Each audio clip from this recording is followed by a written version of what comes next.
Assalamualaikum warahmatullahi wabarakatuh. Salam sejahtera bagi kita semua. Om Swastiastu, Namo Buddhaya, salam kebajikan. Halo mahasiswa S1 Universitas Terbuka dimanapun Anda berada. Senang sekali pada tutorial pertama ini kita dapat berjumpa untuk membahas materi awal dalam mata kuliah Pendidikan Lingkungan Hidup, khususnya mengenai sejarah dan konsep dasar pendidikan lingkungan hidup, serta manusia, energi, dan sumber daya alam. Mengenal sejarah dan konsep dasar pendidikan lingkungan hidup muncul sebagai respon terhadap meningkatnya kesadaran akan pentingnya menjaga lingkungan hidup. Sejak awal, pendidikan lingkungan hidup bertujuan untuk membentuk pengetahuan, sikap, dan perilaku manusia yang peduli terhadap alam dengan memahami sejarah dan konsep dasar pendidikan lingkungan hidup. Mahasiswa dapat melihat bagaimana pendidikan ini berkembang secara global maupun di Indonesia, serta mengapa pelestarian lingkungan menjadi tanggung jawab kita semua. Manusia, energi, dan sumber daya alam.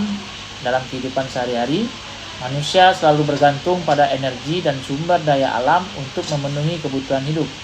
Energi dan sumber daya alam menyediakan dasar bagi semua aktivitas, mulai dari konsumsi makanan hingga proses industri.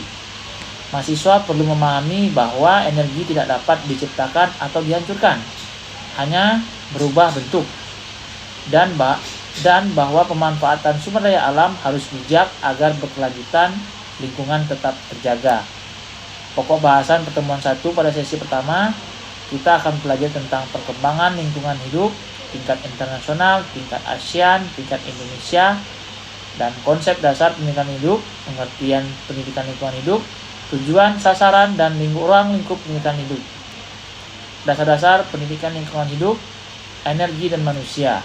Definisi energi dan hukum kekekalan energi. Bentuk-bentuk energi, mulai dari sumber energi dan pemanfaatannya oleh manusia.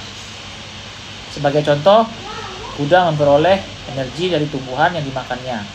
Energi kimia dalam tumbuhan dihasilkan melalui fotosintesis dalam bentuk karbohidrat, yang kemudian menjadikan sumber energi bagi makhluk hidup lainnya. Dengan kata lain, energi adalah kekuatan yang memungkinkan terjadinya suatu aktivitas atau kerja, sedangkan sumber energi terdapat pada sumber daya alam. Catatan penting, tidak semua materi dalam modul akan dibahas pada tutorial ini.